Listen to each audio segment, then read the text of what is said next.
என்றும் நேசமணி சமையலில் இன்றைக்கி நம்ம பார்க்க போகிற ரெசிபி எங்கள் வீட்டில் தட்டைப்பயிர் குழம்பு எப்படி வைக்கிறோன்னு தான் பார்க்க போகிறோங்க. ரொம்ப ஈஸியாகவும் ரொம்ப டேஸ்ட்டாகவும் பண்ணியிருக்காங்க. அதை பார்க்குறதுக்கு முன்னாடி இன்றைக்கி பிறந்தநாள் மட்டும் திருமண நாள் கொண்டாடுற எல்லோருக்குமே என்னுடைய வாழ்த்துக்கள். இப்போ வாங்க நம்ம ரெசிபி எப்படி பண்ணலான்னு பார்த்துடலாம். 1/4 கிலோ தட்டைப்பயிர் எடுத்திருக்கேன்.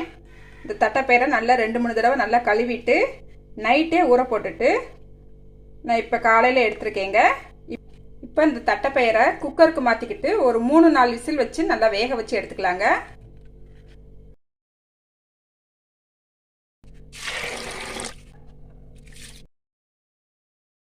இப்போ ஒரு கடாய் அடுப்பில் வச்சுக்கிட்டு ஒரு 1.5 ஸ்பூனுக்கு எண்ணெய் விட்டுருக்கேங்க. 1/2 ஸ்பூனுக்கு மிளகு சேர்த்துக்கலாம். 1 ஸ்பூன் சின்ன சீரகம் சேர்த்துக்கலாம். 100 கிராம் சின்ன வெங்காயம் உரிச்சு வச்சுருக்கிறேன், இதையும் சேர்த்துக்கலாம். இதுலேயும் கொஞ்சமாக கருவேப்பிலை சேர்த்துக்கலாம். கொஞ்சம் மல்லிச்செடியும் சேர்த்துக்கலாங்க. 4 ஸ்பூன் தேங்காய் துருவல் எடுத்துருக்கிறேன், இதையும் சேர்த்துக்கலாம். வெங்காயத்தை ஒரு செகண்ட் தாங்க வதக்கினேன். அதுக்கப்புறம் நான் எல்லாத்தையுமே சேர்த்துக்கிட்டேன். அடுத்தடுத்து ஒரு துண்டு இஞ்சி, கொஞ்சமாக பூண்டு சேர்த்துக்கிறேங்க.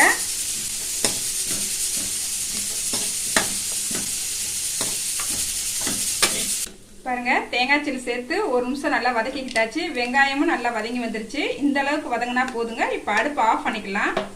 இது ஆரவும் கொஞ்சமாக தண்ணி சேர்த்து நல்லா பேஸ்ட் பதத்துக்கு அடித்து எடுத்துக்கலாம். ஒரு கடாயை அடுப்பில் வச்சுக்கிட்டு ஒரு 3 ஸ்பூனுக்கு எண்ணெய் விட்டுக்கலாங்க. கொஞ்சமாக கடுகு சேர்த்துக்கிட்டேன். கடுகு வெடிச்சிருச்சுங்க. ஒரு 1/4 ஸ்பூனுக்கு வெந்தயம் சேர்த்துக்கலாம்.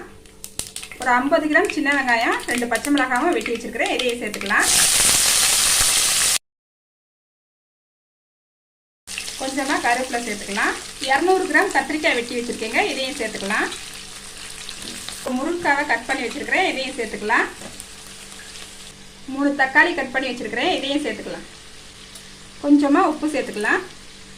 பாருங்க, கொஞ்சமாக பூண்டு எடுத்து வச்சுருக்கிறேன், இதையும் சேர்த்துக்கலாம். அடுப்பு சிம்மில் வச்சு ஒரு 5 நிமிஷம் மூடி வச்சிடலாம். நல்லா வேகட்டும். பார்த்துடலாம். தக்காளி எல்லாம் நல்லா மசிஞ்சு வந்துருச்சு.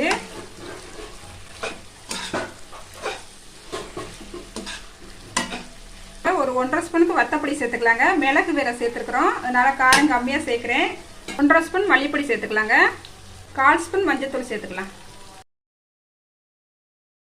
பாருங்க, மசாலா சேர்த்து ஒரு நிமிஷம் நல்லா வதக்கிக்கிட்டாச்சு.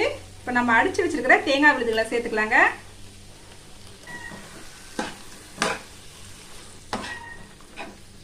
தண்ணி எதுவும் சேர்க்க வேண்டாம். அப்படியே இந்த தேங்காய் விழுதும் மசாலாவோட சேர்த்து நல்லா வதக்கிக்கலாம். தேங்காய் பேஸ்ட்டை சேர்த்து ஒரு நிமிஷம் வதக்கிக்கிட்டாச்சுங்க. இப்போ நம்ம பயர் வேக வச்ச தண்ணி இருக்குது, அதையே சேர்த்துக்கலாம். இன்னும் கொஞ்சம் தண்ணி சேர்த்துக்கலாம், ரொம்ப கெட்டியாக இருக்குது. ஒரு பெரிய நெல்லிக்காய் சைஸ் புளி எடுத்து நல்லா கரைச்சி வச்சுருக்கேங்க. கரைச்சிட்டு நல்லா வடிகட்டியும் வச்சுருக்கிறேன். இப்போ இந்த புளி தண்ணியும் சேர்த்துக்கலாம். நல்லா கலந்து விட்டுக்கலாம்.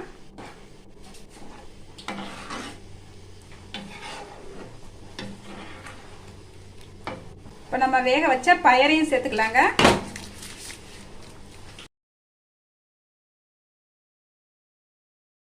பயர் வேக வைக்கும் போதையும் உப்பு சேர்த்துருக்கேங்க. தக்காளி வேக போடும் போதையும் உப்பு சேர்த்துருக்குறோம். இப்போ உப்பு கரெக்டாக இருக்கான்னு செக் பண்ணிக்கோங்க. கரெக்டாக இருக்குங்க உப்பு. கொதி வர ஆரம்பிச்சிருச்சுங்க. இப்போ மூடி வச்சு ஒரு 3 நிமிஷம் மட்டும் நல்லா கொதிக்க விட்டுடலாம். அடுப்பை சிம்லேயே வச்சுக்கலாம். நம்ம மூடி வச்சு ஒரு 3-4 நிமிஷம் ஆயிடுச்சுங்க. பாத்திரலாம் எண்ணெயெல்லாம் பிரிஞ்சு நம்மளுக்கு குழம்பு சூப்பராக ரெடி ஆயிடுச்சு.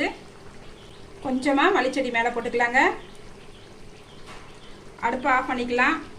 தட்டைப்பயிர் குழம்பு நம்மளுக்கு கமகமன்னு வாசனையோட சூப்பராக ரெடி ஆயிடுச்சுங்க. டேஸ்ட்டுமே அசத்தலாக இருக்குங்க. மிஸ் பண்ணாமல் இது போல் தட்டைப்பயிர் குழம்பு நீங்களும் உங்கள் வீட்டில் செஞ்சு பாருங்கள். செஞ்சு பார்த்துட்டு எப்படி வந்துச்சுன்னு கமெண்ட்டில் சொல்லுங்கள். லைக் பண்ணுங்கள், ஷேர் பண்ணுங்கள். மறக்காமல் வீடியோ பார்க்குற எல்லோருமே என்னோட சேனலை சப்ஸ்கிரைப் பண்ணிக்கோங்க. பாய். அடுத்த ஒரு ரெசிபியில் பார்க்கலாங்க.